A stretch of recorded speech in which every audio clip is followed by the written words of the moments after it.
So Hare Hare Krishna guys, as you all know कि हम लोग की सीरीज चल रही है जिसमें कि हम लोग हर एक हाउस को अच्छे से समझ रहे हैं।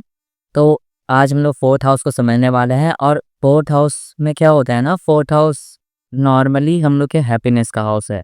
हम लोग की उन चीज़ों का हाउस है जिसमें कि हम लोग पीस पाते हैं। ठीक है, अब तुम्हें क्या लगता है कितने लोग होंगे जो कि पीस की तरफ बढ़ रहे हैं अपनी लाइफ में? कितने लोग होंगे जो लोग अपनी पीस के लिए काम कर रहे हैं, यानी कि सुकून के लिए कुछ ना कुछ करते ज़रूर हैं अपनी लाइफ पर? मैं बता रहा हूँ, बहुत सारे कम लोग। खुशियों के लिए बहुत कम लोग जगह रखते हैं अपने दिल में। दरअसल फोर्थ हाउस तुम्हारे हार्ट का भी है, दिल का भी है, क्योंकि वो वही एरिया रिप्रेजेंट करता है। तो यहाँ पे दिल की भी बात बहुत ज़्यादा होने वाली है इस वाली वीडियो में। चलो फिर ठीक है, जब तुम ये वीडियो देख लोगे ना तो तुम्हें ये पता रहेगा कि तुम्हें फोर्थ हाउस से रिलेटेड प्रॉब्लम है क्या। कम से कम तुम्हें ये तो पता चल जाएगा, और इसकी रेमेडी भी है। रेमेडी तुम्हारी ही अंदर से शुरू होती है। और अभी हम लोग बहुत फैक्चुअल बेसिस पे नहीं डिस्कस कर रहे हैं, तुम लोग को पता ही है। तो चलो शुरू करते हैं कि फोर्थ हाउस क्या होता है। तो फोर्थ हाउस, जैसे कि मैंने पहली चीज़ बताई, खुशी होती है, पीस होता है हमारे अंदर का। तो हमें पीस कैसे आता है, या फिर तुम देखोगे इस पूरी दुनिया में क्या पीस है? क्या लोग सच में शांति की तरफ या खुशियों की तरफ भाग रहे हैं? दरअसल नहीं। मैंने जितना लोगों को नोटिस किया है वो ये बात है कि लोग ज़्यादातर दुख की तरफ ही भागते हैं। ठीक है, इवन अगर वो ऐसा शो करना चाहते हैं, शो भी करना चाहते हैं, और वो दुखी हैं, फालतू में दुखी हैं, वो खुद की वजह से दुखी हैं। और फोर्थ हाउस में जो चीज़ होती है ना, मतलब फोर्थ हाउस में अगर मेलेफिक है ना, मेलेफिक इफेक्ट है, तो सीधा बात यह है कि जो पर्सन होगा वो हमेशा तुमको दुख की बात बता रहा होगा। और ये बता रहा होगा कि उसको कितना दुख है, वो अपने सारे दुख की तरफ फोकस्ड होगा। ठीक है, अब मोस्ट ऑफ द टाइम सारे के सारे लोग अपने दुख की तरफ फोकस्ड होते हैं। दरअसल सच कहिए ना कि खुश होना तो बहुत बहुत बहुत ही ज़्यादा आसान है। और लोगों को आसान चीज़ ही तो नहीं पसंद आती, लोगों को नहीं, ह्यूमंस को आसान चीज़ नहीं पसंद आती है। आप बंदरों को देखोगे, आप बिल्लियों को देखोगे, आप चिड़िया को देखोगे, फालतू में चहचहा रहे हैं ये लोग, इन लोग का अलग लेवल जा रहा है, ये लोग अलग ही खुश हैं भाई। तुम्हें ऐसा लगता होगा कि वो खुश नहीं, वो खुश है। इसीलिए ना हमारे एस्ट्रोलॉजी में भी आप देखोगे एनिमल साइन होते हैं। ठीक है, जो कि एनिमल्स को रिप्रेजेंट करते हैं, जैसे कैंसर साइन। ठीक है, और आज हम लोग जो बात कर रहे हैं, जैसे कि फोर्थ हाउस की अगर बात कर रहे हैं, तो फोर्थ हाउस में कैंसर साइन भी आता है। दो कैंसर साइन और फोर्थ हाउस लगभग सिमिलर है। ठीक है, आप श्री कृष्ण के बिहेवियर को अगर देखोगे, या फिर आप किसी खुश व्यक्ति को अगर देखोगे ना, तो आपको लगेगा यार ये पागल है। आप उसको पागल घोषित कर चुके हो, मैं बता रहा हूँ। जितने लोग को आप लोग ने पागल घोषित किया है, तो शायद वो खुश हो सकता है कि कुछ लोग सच में पागल हो, लेकिन कुछ लोग खुश भी हो सकते हैं उसमें से।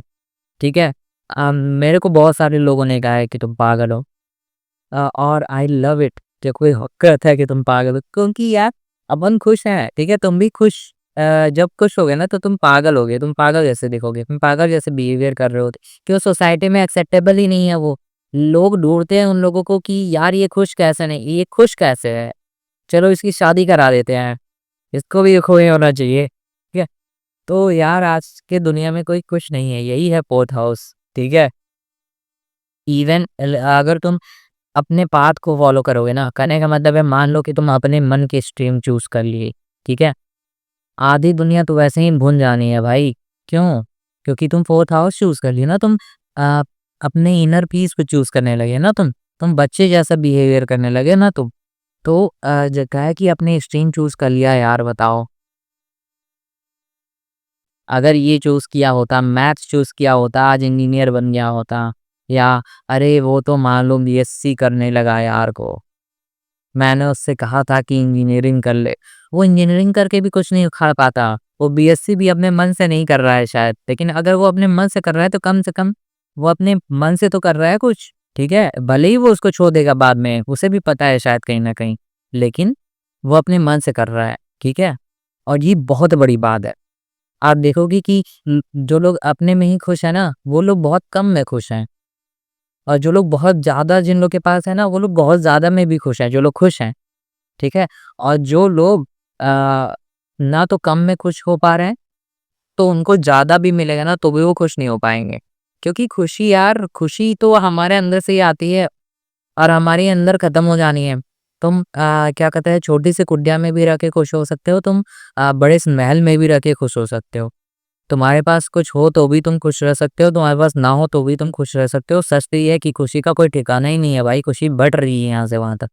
तो your emotional body, fourth house is your emotional body. देखो 5 मिनट तक मैंने बकवास की, बकवास नहीं की है, दरअसल ये मेन बात यही थी जो 5 मिनट तक मैंने कर दी। अब तो मैं लिखी लिखाई बात करूंगा, ठीक है।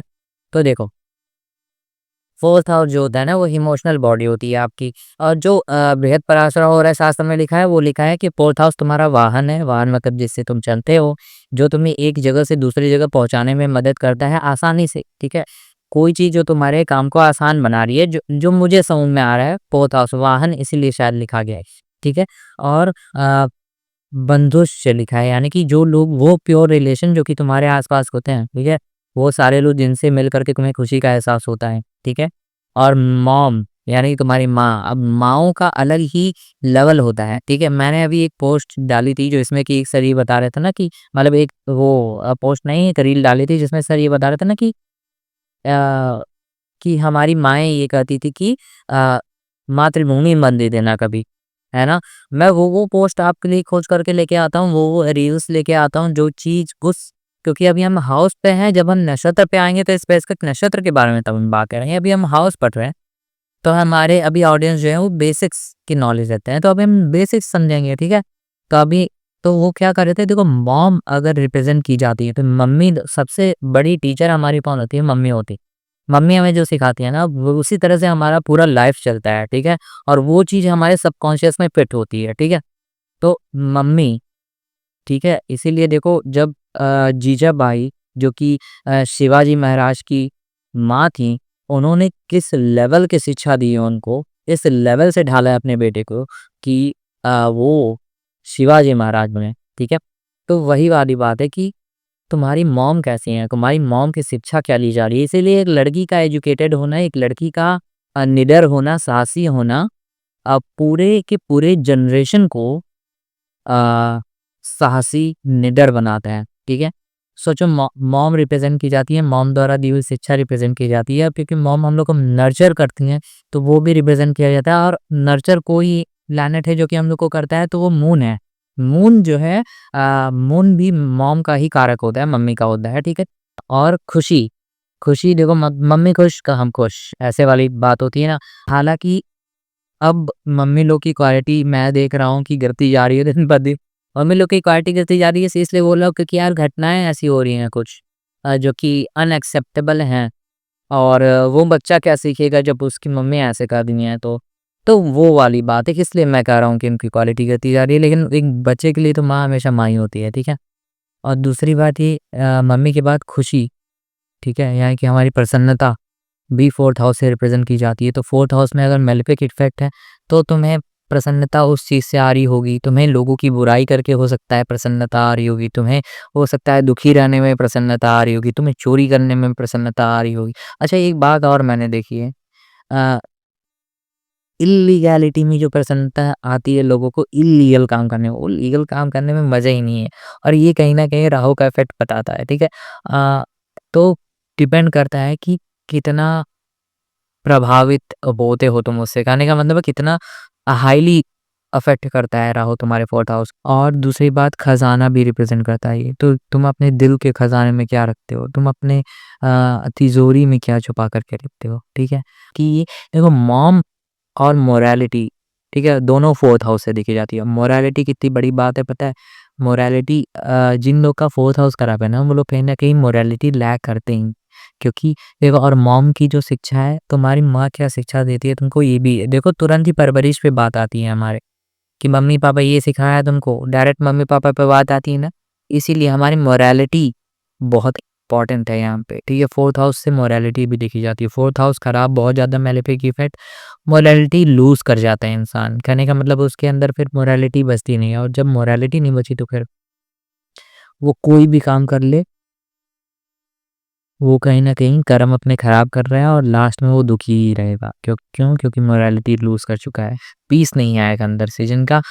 जिनके जो बेनिफिक है, मतलब बेनिफिक प्लैनेट अगर जो है देखते होते हैं या फिर बैठे होते हैं 4th हाउस में, तो वो क्या करते हैं, बेनिफिक मतलब जुपिटर, मून और वीनस, इस तरह के प्लैनेट अगर बैठे हैं तो कहीं न कहीं वो बंदा अ,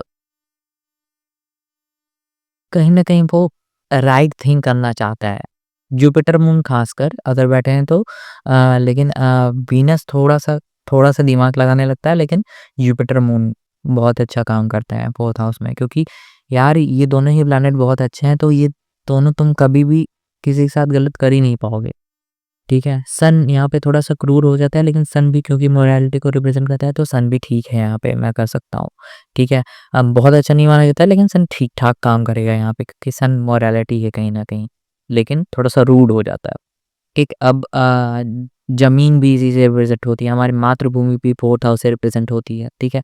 तो देखो इसीलिए हम कितने ज़्यादा इमोशनल हैं इन चीज़ों को लेकर के, मम्मी को लेकर के। और देखो, एक कुछ गालियाँ होती हैं जो कि मॉम पे हैं, तो वो सारी चीज़ों को लेकर के इसीलिए लोग बहुत इमोशनल होते हैं, और मुझे ऐसा लगता है कि उसको स्पेल भी नहीं करना चाहिए। क्यों? क्योंकि बहुत बड़ी चीज़ है ये, आप अपनी खुशियों के लंका लगा रहे हैं आप। पर फिर खजाना भी यहाँ से रिप्रेज़ेंट किया जाता है, ज़मीन भी देखी जाती है, घर भी देखा जाता है, और ये सारा का सारा चौथा भाव है, ठीक है? यानी कि 4th हाउस से ज़मीन, घर भी देख सकते हैं। अब आप अपने घर को कैसे रखते हो? क्लीन रखते हो कि नहीं? साफ रखते हो कि नहीं? किस तरह की पेंटिंग्स लगाते हो? ये सब का सब आपका ऑरा एनवायरनमेंट क्या है घर का, ये डिपेंड करता है कि आपकी खुशियाँ कैसे आपके लाइफ में आएँगी, ठीक है? आप किसको एंटर करने दे रहे हो अपनी इमोशनल बॉडी में, ये भी बहुत इम्पोर्टेंट है। आप अपने घर में इमोशनल बॉडी में किसको मतलब किसको बुला रहे हो आप उसमें, वैसा ही आपको रिज़ल्ट मिलेगा, ठीक है? तो बहुत चुनिंदा लोगों से खुलिए, ठीक है? बहुत चुनिंदा लोगों से। अब क्योंकि 4th हाउस तुम्हारा कम्फर्ट ज़ोन भी है, लेकिन अगर यहाँ पे मेलेफिक आ गया ना, तो आप अपने घर को आसानी से छोड़ पाओगे, ठीक है? 4th हाउस में अगर बेनिफिक अफ़ेक्ट कर रहे हैं 4th हाउस को, या फिर 4th हाउस में अगर बेनिफिक्स हैं, तो आप अपने घर को आसानी से छोड़ नहीं पाओगे, या फिर आप अपना कम्फर्ट ज़ोन जो होता है उसको बहुत प्रेशर में छोड़ोगे। क्यों? क्योंकि आपकी अब लंका लगने वाली है, तो आपको पता है कि यार अब छोड़ना पड़ेगा, ठीक है? तो कहने का मतलब है ना, आप आपको जो चीज़ें सुकून देती हैं, आप उसकी तरफ भागोगे। घर की ही बात नहीं है, जो चीज़ भी आपको सुकून दे, आप उसकी तरफ भागने वाले हो, ठीक है? और आप उससे अलग नहीं होना चाहते। लेकिन मेलेफिक जो होता है ना, वो आपको स्ट्रिक्टली बोलता है कि नहीं, हम अलग हो सकते हैं, ठीक है? और वो अलग हो जाता है उस चीज़ से, भले ही वो उसको सुख दे रही हो, ठीक है? ये मेलेफिक अच्छा चीज़ है यहाँ पे। मेलेफिक का मतलब एक अच्छा साइड देखें तो ये है, और बेनिफिक का एक बुरा साइड देखें तो यही है कि वो जल्दी अलग नहीं होने देता है आपको, ठीक है? आप बहुत ज़्यादा प्रेशर में ही तब आप उसमें छोड़ोगे, तो उसके लिए प्रेशर बढ़ाना पड़ेगा। मेलेफिक जल्दी छोड़ सकता है चीज़ों को, या ये क्योंकि 4th हाउस जो है हमारे इस एरिया यानी कि चेस्ट को रिप्रेज़ेंट करता है, तो वो ब्रीथिंग पैटर्न को भी हमारे रिप्रेज़ेंट करता है। तो ब्रीथिंग पैटर्न जो होता है हमारा, वो बहुत इम्पोर्टेंट है। इसीलिए कहा जाता है कि गहरी साँस लो। कभी आपने डॉग को साँस लेते देखा है? मेरे सर हर बार कहते हैं कि जितना बढ़िया ब्रीथिंग पैटर्न, उतना अच्छी लाइफ, इतना सुकून की ज़िंदगी। जब ये आप करते हो ना, डीप ब्रीथ करते हो, तो आपकी आयु भी बढ़ती है, और आपकी हैप्पीनेस भी बढ़ती है, ठीक है? Deep breath is most important, क्योंकि आप देखोगे ना, डॉग की जो ब्रीथिंग पैटर्न है वो बहुत ही कम है। मतलब आप देखोगे वो बहुत जल्दी-जल्दी साँस लेता है, ठीक है? तो बहुत डीप ब्रीथिंग पैटर्न नहीं है डॉग का, इसी वजह से उसकी एज 14 है, ठीक है?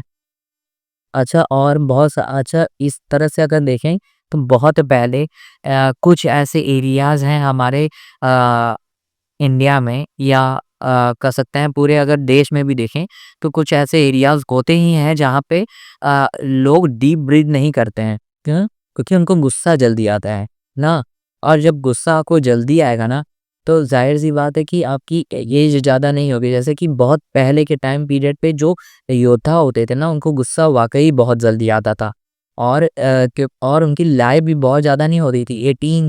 18 से ज़्यादा अगर वही बात है ना, राजपूत अगर 18 से ज़्यादा जी गए, तो उनको मतलब उनको सहता ही नहीं था कि हम 18 से ज़्यादा कैसे जी सकते हैं। वही बात है ना, उनके अंदर इतना रक्त में उबाल इतना था, ठीक है? और रक्त में उबाल होगा तो साँस भी जल्दी आएगी। आप गुस्से में होते हो तो साँस जल्दी आती है। ये चीज़ आप कंट्रोल कर सकते हो। जो चीज़ आप कंट्रोल कर सकते हो अभी मैं वही बता रहा हूँ, बहुत ज़्यादा फैक्ट्स पे भी अभी नहीं मैं जा रहा हूँ, ठीक। स्पाइसेस असेंडेंट है, असेंडेंट मतलब फर्स्ट हाउस में स्पाइसेस आ रहा है, तो उसके फोर्थ हाउस में आ रहा होगा नंबर 3 यानी कि जेमिनी। तो ऐसे लोग को हमेशा बच्चों से बड़ा लगाव होता है, ठीक है। बच्चों से या तो लगाव होता है या फिर इनको बच्चा बनना पसंद होता है, ठीक है। यानी कि ये थोड़ा सा एक्ट करते हैं, like a childish act in लोग के अंदर होता है, ठीक है। और ये लोग जब चाइल्डिश एक्ट करने लगते हैं तो ये लोग खुद होते हैं, कहने का मतलब तब ये लोग बहुत पीस में ही होते हैं, तब बहुत खुश होते हैं, तब ऐसा करते हैं, चाइल्डिश एक्ट ही करता है अब, ठीक है, बच्चे की तरह रहते हैं। अब अगर कोई हमेशा ही खुश है बच्चों की तरह, तो समझो कि वो ज़्यादातर खुश है, ठीक है। और ऐसा हो नहीं सकता, मतलब कि जब तक लोग कंफर्ट ज़ोन में नहीं रहते तब तक लोग बहुत खुश नहीं रहते। लेकिन यही बात है, तुम्हें हमेशा ही खुश रहना है और उसका बहुत सिंपल सा वो है कि दूसरों को खुशियाँ बाँटना शुरू करो, क्योंकि जो तुम्हारे दिल के अंदर है, जो तुम पकड़ के रखे हो, हम जो चीज़ दिल के अंदर रखते हैं, वो पकड़ के रखते हैं ना। और जो हम दिल के अंदर पकड़ के रखते हैं, वही चीज़ तो हम बाहर दे रहे हैं। वही चीज़ तो हम मुँह से निकाल रहे हैं, बाहर दे रहे हैं, वही चीज़ हम लोगों में बाँट रहे हैं। तो अच्छा ये होगा कि तुम कुछ चीज़ें पकड़ के रखो ही मत। जो बुरी चीज़ें हैं, उसको निकाल लो। बुरी चीज़ें हैं, उसको भूल जाओ, ठीक है? तभी तुम अच्छी चीज़ों के लिए वेलकम नहीं हो पाओगे। तुम अगर बुरी चीज़ों को पकड़ के ही रखे रहोगे तो तुम अच्छी चीज़ों के लिए वेलकम नहीं हो यार, ठीक है? प्लीज़ छोड़ दो अगर वो बुरा है तो, ठीक है? हर चीज़ का एक पॉजिटिव और नेगेटिव साइड है, तो जब तक तुम उसको छोड़ोगे नहीं तब तक कुछ अच्छा आएगा नहीं। पहले तो तुम्हें उसको छोड़ना होगा, यानी कि सबसे पहले खुद को पकड़ना होगा। तो खुद को पकड़ने के लिए क्या करना है? जो मन करे वो काम करना है। 2-3 घंटे कोई तो टाइम ऐसा रखो जिसमें ही तुम अपने मन का काम कर सको, ठीक है? बहुत इम्पोर्टेंट है। कितने टाइम तक तुम उसको पकड़ के रखते हो ये बहुत इम्पोर्टेंट है। और श्री कृष्ण के बारे में अगर देखा जाए तो श्री कृष्ण का असेंडेंट ही 4th था, वो 4 नंबर क्योंकि असेंडेंट में आ रहा है, कहने का मतलब कैंसर असेंडेंट, तो कहीं न कहीं 4th हाउस की एनर्जी भी असेंडेंट में आ गई। आप उनको देखोगे उनकी जो बिहेवियर था वो हमेशा खुश रहने वाला, हमेशा स्माइली फेस, हमेशा मतलब ऐसे-ऐसे काम कर देना जो कि सिर्फ़ खुशी की तरफ जाते हैं, ठीक है? प्रेम लिखना, अथाह प्रेम करना क्योंकि उनके अंदर अथाह प्रेम था, तो गोपियाँ जो थीं उनको भी अथाह प्रेम महसूस होता था। जब आपके अंदर प्रेम नहीं होगा तो आप कैसे ही महसूस करा पाओगे ना लोगों को, ठीक है? 4th house is really really a treasure यार, ठीक है? तो और 4th हाउस पता है 4th हाउस उन चीज़ों का भी है जो मास को रिप्रेज़ेंट करती है, यानी कि पब्लिक को रिप्रेज़ेंट करती है, ठीक है? और 4th हाउस क्योंकि पब्लिक को रिप्रेज़ेंट करता है, तो अब आप अपनी मोरालिटी से अगर आप पब्लिक की गेन करते हो, तो वो पब्लिक आपकी रियल पब्लिक होगी, ठीक है? वो फ़ेमस आप जब मोरालिटी से फ़ेमस होते हैं, आप दिल से वो काम कर रहे होते हैं जो आप करते हो, आप उस वजह से फ़ेमस होते हो, तो आपकी फ़ेम देर तक टिकती है, ठीक है? आपकी लाइफ़ फ़ेम फ़ेम की लाइफ़ बहुत देर तक टिकती है, क्यों? क्योंकि आप उस चीज़ में अच्छा कर रहे हो, जो चीज़ आपको करना पसंद है, ठीक है? बड़ी ही सिंपल बात है। लेकिन ये पता है स्टिल लाइफ बहुत सिंपल है ही, हम उसे लोग उसे दिमाग लगा करके बहुत खराब बनाते हैं। बहुत सिंपल है लाइफ, बहुत ज़्यादा, ठीक है? और कोई भी उतना खुश नहीं है, जितना हो ना तुम, उतना ही सब है। तो इतना मत लो यार, ठीक है? इतना मत दिमाग को लो कि लोग बहुत खुश हैं। ये देखो 4th हाउस गड़बड़ कौन लोग का है? वो लोग का है जो लोग अ, दुखी हो जाते हैं क्योंकि उनके पास कोई दुःख नहीं है। अच्छा सबकॉन्शियसली जब तुम चीज़ों को छोड़ते हो ना तभी तुम 4th हाउस गेन कर पाते हो। जब तुम्हारा हर्ट चक्रा यानी कि 4th हाउस क्लियर होगा तभी तुम भगवान से जो माँगोगे तुमको वो मिलेगा, जो माँगोगे तुमको वो मिलेगा। ध्यान में रखना जो माँगोगे वो मिल जाएगा, लेकिन तुम्हें लोगों को माफ़ करना होगा उसके लिए। तुम्हें लोगों से माफ़ी माँगनी होगी इसके लिए। माफ़ी माँगनी होगी कहने का मतलब है अपने उस चीज़ तुम अगर जानते हो कि तुम किसी के साथ गलत किए हो तो तब भी तुम उसको पकड़ के रखे हो। और कोई तुम्हारे साथ अगर गलत किया है और तुम उसको याद रखे हो अभी तक, तब भी तुम उसको पकड़ के रखे हो, तो प्लीज़ छोड़ दो। जब उसको छोड़ोगी तभी मैनिफेस्टेशन तभी काम करती है, क्योंकि तुम्हारा हार्ट चक्र क्लियर रहना चाहिए, तुम्हारा दिल साफ रहना चाहिए। और दिल साफ रखने के लिए तुम्हें द्वेष, राग राग क्या होता है? राग मतलब रोते रहना किसी को लेकर के, उसने मेरे साथ ये किया, उसने मेरे साथ ये किया, वो इतना टॉक्सिक है। अरे मेरा भाई तो मेरे साथ ऐसे करता, मेरी ज़मीन ले रहा, ये है, वो है, ले जा रहे हो, छोड़ो यार, भूल जाओ। तुम तुम जो चीज़ छोड़ोगे ना उससे कई गुना तुम्हारे पास आने की संभावना है, संभावना बहुत ज़्यादा है, लेकिन हम ही हैं जो उन संभावनाओं के आड़े आकर के खड़े हैं। अ, अभी मैंने अब मैंने गीता खरीदी है और उसको मैं बस एक बार ऐसे बोलता हूँ और पढ़ता हूँ, और जो श्लोक सामने आता है उसको पढ़ता हूँ, उसके बाद रख देता हूँ। कल ही अभी मैंने ये पढ़ा है कि जो बारिश को रोके हुए हैं गर्मियों में वो कृष्ण हैं, और गर्मियों के बाद वर्षा ऋतु में जो बारिश आकर के ज़मीन पे पड़ रही है वो भी कृष्ण हो। तो वर्षा को रोकने वाले भी कृष्ण और वर्षा को भेजने वाले भी कृष्ण, प्रत्येक वस्तु में कृष्ण। तो वो तुम हो, वो तुम हो जिसमें कृष्ण विद्यमान है, तो वो तुम हो जिसकी वजह से तुम उदास हो, वो तुम हो। पहले तो खुद को इवॉल्व करना है ना, तब तो ये यूनिवर्स इस तरह से काम करेगा जिस तरह से तुम चाहोगे, ठीक है? आई होप कि तुम लोग को अच्छा लगा होगा, और इसमें मैं बहुत अनफ़िल्टर्ड रहने की कोशिश किया हूँ। मज़ा आता है जब तुम लोग से बात करता हूँ। हरे हरे कृष्णा, राधे राधे।